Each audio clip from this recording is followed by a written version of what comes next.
Studios. It's another deadline day, as you can see. Everybody's here. Actually, it's not really a deadline for us. It's a deadline for the guys that are getting the Xbox thing going. And here we have. So this is the box. This is Ego Draconis, the collector's edition. It was only released in a few countries like this, and it featured a big porcelain-like knight in it. Unfortunately, this one has his legs broken, like many hundreds of them. There was only a few thousands of them made.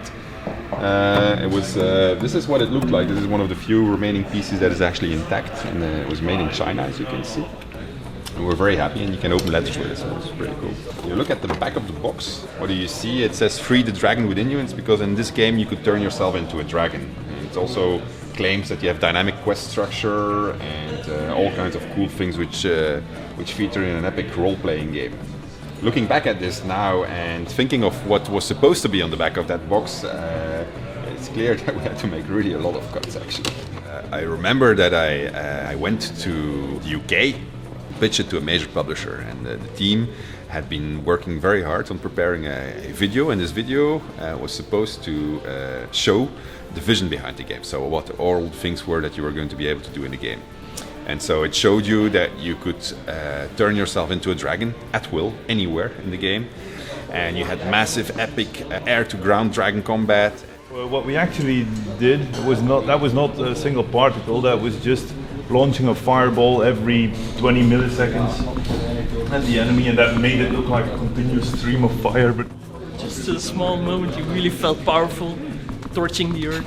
You couldn't target anyone accurately. You were just spewing fire everywhere, and you couldn't really aim to like. And yeah, it killed everyone, but it was not really fun or anything. We allowed it for one boss fight. It was against the Dragon Terror Patrol. It was this group of 5 guys that specialized in killing dragons, and they had made a device that prevented you from turning into a dragon. And to stop you from disabling it, one of the guys had swallowed it. But if you killed him, then the thing was disabled, so you could turn into a dragon and kill the rest. But I don't know if anyone ever actually realized that you could do that, because it was not very explicit. They just said that, and yeah, but they were really, yeah, exactly. They were because they were really, really strong. They were kicking your ass. But if you knew that you could just kill one of the 5 and then from then on turn into a dragon and kill the rest, then it was an easy fight. But I don't think anyone ever found out. But the Dragon Terror Patrol, that's also short for DTP. Yeah. I know. Yeah. That's how smart we are. So yeah, that was a little wink. You wanted to make fun of the publishers, actually? Or? No. It was an homage to them, because, well, yeah, I mean, that's what we do. No, we never make fun of anyone. That's not our style. That you could also turn yourself into a half dragon. So that was a form that we thought up so that you would be able to also turn into a dragon in a dungeon, because if you try to fly in a dungeon, it's rather painful. I think it was balancing wise, because I mean, people would always be a half dragon. There's no downside to being the half dragon.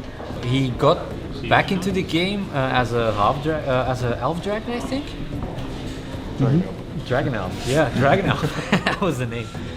yeah, we did reuse a model for a species on the ones on. We didn't really reuse him. At first, he looked like this. I think it was fun to play, but it wasn't special enough. In the end, I think we just stopped using them because as we started fleshing out the normal hero, the warrior, the melee skills, etc., we noticed those are actually more fun than the half dragon, which only had a limited set of skills. According to programmers, design couldn't do it because it was unbalanceable. And according to design, programs couldn't do it because it was too slow. Exactly, the Xbox didn't do it. We had to remove like half the characters from Dragons. Yeah, it was disgusting. All the animals in Broken Valley as well, like all the animals, they had to be removed because that was too many characters in the same area. You know the killer bunny that appears when you kill 30 bunnies? Then there were not enough bunnies in the game to make it appear. So, and because it was an achievement to kill it, we had to make sure it was in. So we had to put bunnies back in to make sure we had at least 30, so you could do. Yeah, it was crazy. We had this half dragon, so we also had a very extensive combat system, which featured all kinds of moves that you could do, including blocking and parrying and evading and jumping in all kinds of directions, and it all looked very neat. We had multiplayer, which was a big feature, so the quests were going to be done such that you could play them in single player, but you were going to have a separate campaign, so you could play in multiplayer. We started off with a different branch in multiplayer, and it worked-ish until halfway, and then we needed more focus on the other parts of the game, so the focus shifted away from multiplayer. And then eventually it became way too much work to get multiplayer back in. Because they couldn't make the quests interesting enough. With multiplayer it's a lot more complex, as we're noticing now. Well, let's just say it's design reasons, but the technical stuff was an added bonus when we scrapped it. Yeah. Because it was a lot of work. But it was actually working. Multiple dragons, the physics syncing, it was all there.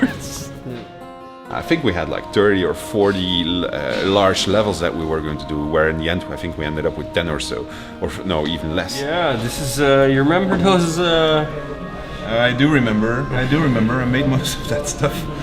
Yeah. It's too bad, huh? Yeah. Interesting story. Most of it got scrapped though. Yeah, I remember. I mean, I still have the designs right here.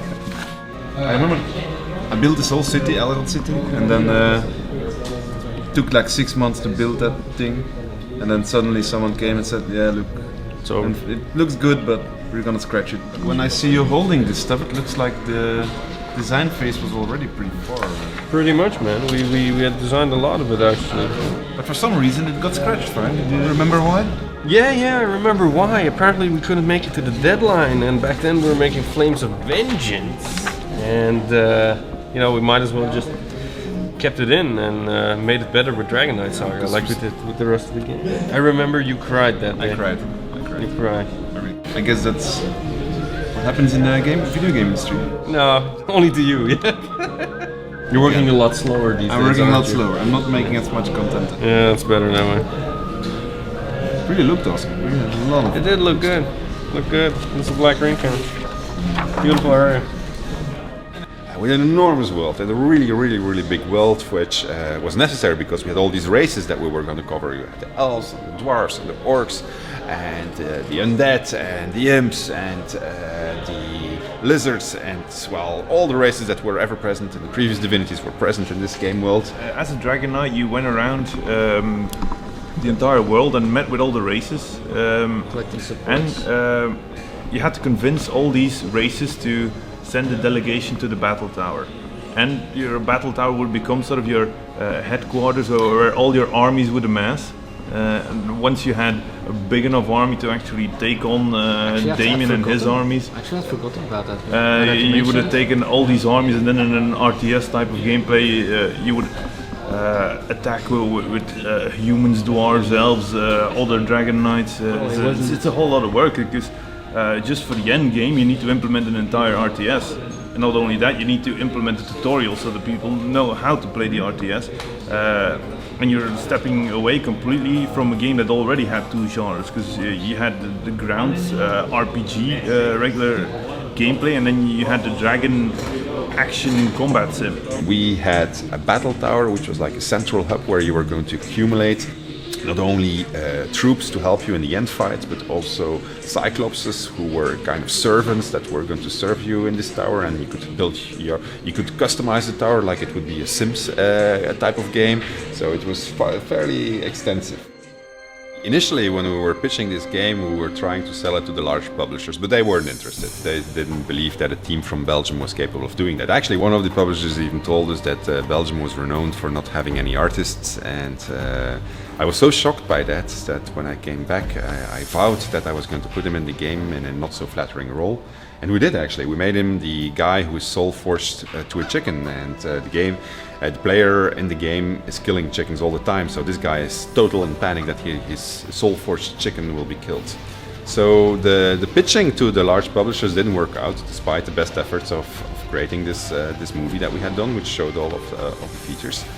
And so we ended up with publishers with less money, and that meant that we had to make a smaller game. But we said, let's keep the ambitions high, basically like we originally intended them, and see where we end up. And that meant that eventually we had to do a lot of cuts, but it also meant that during the production we found ourselves under a lot of pressure. It's quite hot in here. You can feel the tension. Because a game production is divided into different milestones, and these milestones, that's where you get your money from the publisher if you meet them. So it was important for us that we met every single milestone, but in the back of our mind we wanted to put more in the game than was actually originally the intention. Hi, my name is Sven. I will be presenting you Divinity II Ego Draconis on Xbox 360. Hi John, I'm going to give you an overview of what we've done in the last month. Hi John, this is Milestone 3, the Broken Valley 2 vertical slice. Every single thing which you see on the screen has been redone. It even got to the point that there was a moment in the development that I went to present the game to the publisher, and the producer and the development director started asking all kinds of nasty questions and hard to answer questions. And I told them, yeah, it's gonna be okay, trust us, we made RPGs before. And they said, no, we want to see it now because we think that the game is really deeply in trouble. And and I had the impression that actually they were ready to cancel the game. So we agreed that I was going to show them that the game was further ahead than what they could see at the moment by demonstrating some gameplay. And I came back to Larry, and I didn't tell anybody that of these cancellation plans that were running around in their heads, or at least that they had given me the illusion of. But I said to Farhan, our lead designer, I need to have a movie, or at least a series of movies, which shows multiple quest outcomes. And you have 2 weeks to make it, and it's rather important that I get this. And so I remember Farhan was quite angry at me because he said, the engine is not ready, it's not in the state. And I said, well, I still need the movies. I mean, it's for whatever reason. And so he came through, he made the movies, but he didn't have such an easy job making the movies, as far as I remember. Are we rolling? Alright. Hello, ladies and gentlemen. This is Farhan Namna speaking from Larian Studios. Alright, hello, ladies and gentlemen. This is Farhan Namna, the lead designer at Larian Studios. Alright, are we rolling? Excellent. Hello, ladies and gentlemen. This is Farhan Namna speaking. Hello, John. This is the actual footage. This is, what's that? Road giving me a sword and something. Yeah, I was pretty wasted actually. It was like at night, we had a couple of beers and everything, and still recording the quest. Oh, I'm inside a rock. Look at this, John. This is beautiful, John. Look at this. This is beautiful. Oh look, there's a cross here. What does that cross do? It's telling me I have a new quest event.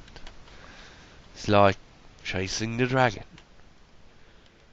Puff the magic. Like, you know, eventually Sven would, you know, like bribe them or somehow just, you know, go out with them, and everybody would get wasted, and then somehow the milestone would be approved. So yeah, this is what's left over from our QA team, our quality assurance guys, who were doing the testing for Dragon Knight Saga and Ego Draconis. We're going to have to set it up again for Original Sin and Dragon Commander. So we had testers, I think we had over 50 or something. We had testers in Germany, in India, in Romania, in Ireland, in Canada, and obviously also in Belgium. It would have been a better idea actually to put them all in Belgium, but that's a publisher thing. We started getting help from our publishers and also from third-party companies. Like there was one in Asia, which those guys weren't too good. They were always focused on little details where we wanted different feedback. But they would make up these bug reports that made no sense at all. Like one of the epic ones is the duck is, look at what she makes. She's in Imperial White, and that was the bug report. And we kept sending it back to the guy, like, what do you mean, the duck? And he said, let the duck, problem with duck. But no, that's all we got out of it. What was the problem then? We don't know. It's still a mystery. The duck, it looks fine. It goes like this. There's no problem with the duck. So now we're making this anthology box. This is the prototype actually, and it's bringing back a lot of memories because it spans 10 years of Divinity. See, that's Matthew. Matthew with a stick. He's famous. He pokes with the stick. See? I think you hurt someone. Yeah, he actually had a stick and a knife. An exact replica of the stick made by Alex was placed in the game. Larian Studios closes in the summer for like 2 weeks, and usually when we close we turn off all the electricity. Now we also turned off the electricity of the big giant fridge. After 2 weeks of heat, it was like something died up there, and I remember Lynn had to call a special team to clean it. It was really these guys in white suits going upstairs. It was amazing. At a certain moment, there was like rats running everywhere, and every morning when we'd get in the room, it would actually smell like weed. But it wasn't. It was just the dead rats. It was really awful. But apparently you still had fun. So that's... We had plenty of fun. It was like the time you went to the Ardennes. Oh yeah. Is that a good example of that? That is a pretty, Jesus, yeah. It was a pretty nice 19th century building that really looked cool. And I believe the last day we found out that curtains had caught fire and a lot of things were broken. There were wine stains on the old carpets. Like they had really old carpets, like tapestries that were more than 100 years old, that had quite some damage to them. The music was going outside, the window was open, Kirill was playing very loud. We were sitting in the bloody jacuzzi with like 15 guys in a jacuzzi which was meant for 4 persons. And there was another jacuzzi next to it which was with plenty of cold water in which Ken had jumped. This was middle of winter also, right? But yeah, not a lot of people were here that still remember that day. Good days. We had a lot of fun. We really had a lot of fun. But we also had a lot of hard times and a lot of work.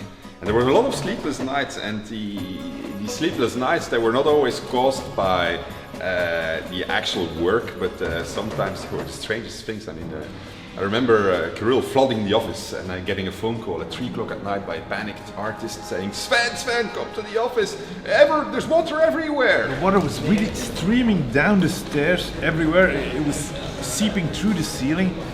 It was flooded. All the ceiling tiles were damaged. All the carpets, everything that was standing on the floor was ruined. Do you now change your approach on making the RPG? The thing is, you always know where you start, but to be honest, you never know where you're going to end. So the best approach I've learned is that you try to have fun as you make it, and then hopefully that fun is going to brush off on the player. He's going to have fun too. And you do your best. What more can you do? Despite all the overtime, the long hours, the fights, the everything, at the end of the day, it's still an awesome group of like-minded people who get to make video games. I mean, how many people can say that? Yeah. Well, 40.